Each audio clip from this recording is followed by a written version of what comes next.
CBI की बात सुनी तो समझ में आया कि मेटा तुम्हारा डेटा चुरा रहा है।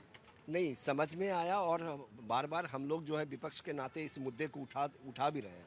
पिछले सत्र में आपने देखा होगा कि संचार साथी भारत सरकार ने लॉन्च किया था, और उसने कहा था कि इसको जो है आप अपने मोबाइल में डाउनलोड कर सकते हैं। उसी पर हमारे नेता ने कहा था कि भाई ये प्राइवेसी का उल्लंघन है, इसको आप जो है इस तरह से नहीं कर सकते, दबाव नहीं बनाया जा सकते, हमारा डेटा चोरी होगा। और मुझे खुशी है कि इस पर आपने एक प्रोग्राम भी किया था इसी जगह। लेकिन जो संविधान कहता है, संविधान के अनुसार हमारी प्राइवेसी को कोई भी टच नहीं कर सकता है, उसका कोई उल्लंघन नहीं कर सकता। मैं मानता हूं आज सुप्रीम कोर्ट ने जो डिसीजंस लिया है, जो कहा है जो विदेशी कंपनियों को, वो सही कहा है कि आप हमारे डेटा को आप चोरी नहीं कर सकते, और संविधान को मानना पड़ेगा। अगर संविधान नहीं मानेंगे तो आपको देश से बाहर जाना पड़ेगा, और सरकार को भी एक्टिव होना चाहिए, ऐसे लोगों को, ऐसे कंपनी को बाहर करना चाहिए। आपको याद होगा ब्लैकबेरी को बाहर किया गया था, उन्होंने कहा कि अपने मैसेज को उन्होंने कहा था कि मैं साझा नहीं करूंगा, तो उसके बाद उनको सरकार ने कहा था कि भाई आप जाइए बाहर, और वो बाहर चला गया था। तो सुप्रीम कोर्ट का ये मानना है, और मैं मानता हूं कि सुप्रीम कोर्ट का जो डिसीजन है, जो उन्होंने कहा वो सही कहा, और विपक्ष उनके साथ खड़ी है। मैं आती हूँ जरा एक बार साइबर एक्सपर्ट जो हमारे साथ में है।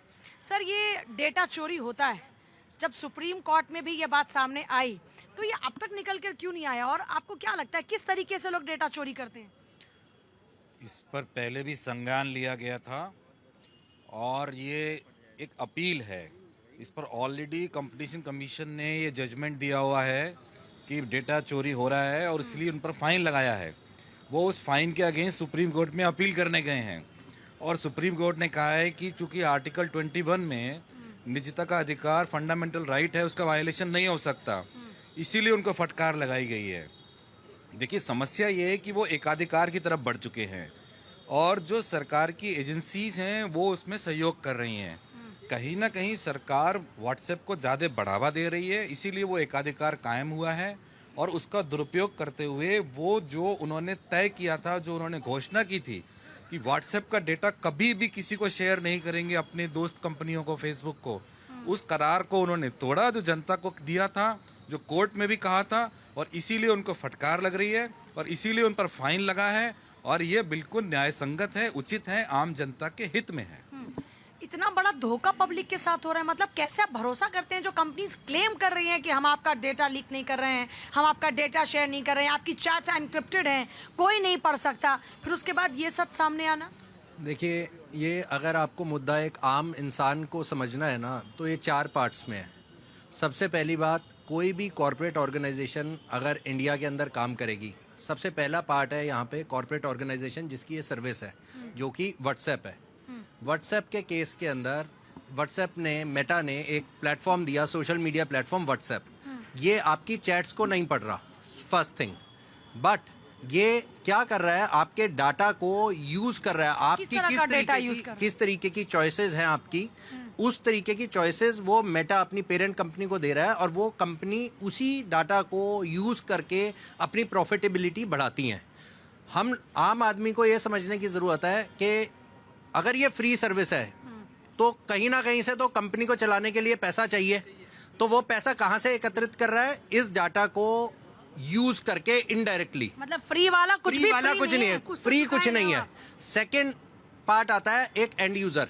एंड यूजर क्योंकि सबसे इनोसेंट सॉफ्ट टारगेट है, उसको पता ही नहीं है कि उसका क्या डाटा जा रहा है, कहाँ पे जा रहा है, उसे कैसे एनेबल या डिसेबल करना है उस चीज़ को, उसको नहीं मालूम। क्योंकि व्हाट्सएप ने एक प्रॉब्लम क्या करी, व्हाट्सएप ने टेक इट और लीव इट स्ट्रेटेजी बनाई, जिसकी वजह से 2021 में भी इनके ऊपर केस हुआ और ये हारे। इन लोगों ने किसी यूज़र को चॉइस ही नहीं दी कि आप अपने डाटा को अगर रिस्ट्रिक्ट करना चाहें। ये प्रॉब्लम व्हाट्सएप के साथ थी। देखिए, ज़्यादा लालच के चक्कर में, ज़्यादा लोगों का डाटा कलेक्ट करने के चक्कर में एक कॉर्पोरेट ऑर्गेनाइजेशन को ये देखना है कि जो मिल रहा है वही उसी से ही कमा लो, एटलीस्ट यूज़र को एक चॉइस तो दो। वो व्हाट्सएप ने नहीं दी, तो यूज़र सबसे सॉफ्ट टारगेट था। अब यूज़र का अगर किसी भी तरीके से, जैसे 2021 में केस हुआ, फिर 2023 में केस हुआ, यूज़र का अगर डाटा या व्हाट्सएप ब्लॉक हो जाता है, विक्टिम बन जाता है यूज़र, तो यूज़र के पास थर्ड ऑप्शन क्या आती है कि वो एक लॉ एनफोर्समेंट एजेंसी को अप्रोच करे। लॉ एनफोर्समेंट एजेंसी जो सबसे प्रोमिनेंट है वो कौन है? State police. तो जब यूज़र स्टेट पुलिस पे जाता है तो पुलिस का कार्य कैसे रहता है? पुलिस व्हाट्सएप के नोडल और ग्रीवियंस ऑफिसर को मेल लिखती है कि व्हाट्सएप वापसी दे दिया जाए, व्हाट्सएप जो लॉग आउट हो गया है उसका सेशन यूज़र का, उसको वापसी दे दिया जाए। अब वहाँ पे और एक बहुत बड़ा गैप है, जो टेक्निकल गैप एक आम आदमी को समझना है। व्हाट्सएप के पास बहुत बड़ी मार्केट है। India is the one of the largest market for WhatsApp. जितनी बड़ी ये मार्केट है उस हिसाब से ग्रीवियंस ऑफिसर और नोडल ऑफिसर्स अलाइन नहीं है इंडिया के लिए। अच्छा, करेक्ट कीजिएगा, 500 मिलियन 600 मिलियन लोग यूजर्स भारत में हैं एग्जैक्टली। तो अब जितना बड़ा मार्केट सेगमेंट है उतने बड़े चैलेंजेस भी आएंगे। उस चैलेंज को हैंडल करने के लिए आपको high number of grievance officer और नोडल ऑफिसर्स चाहिए।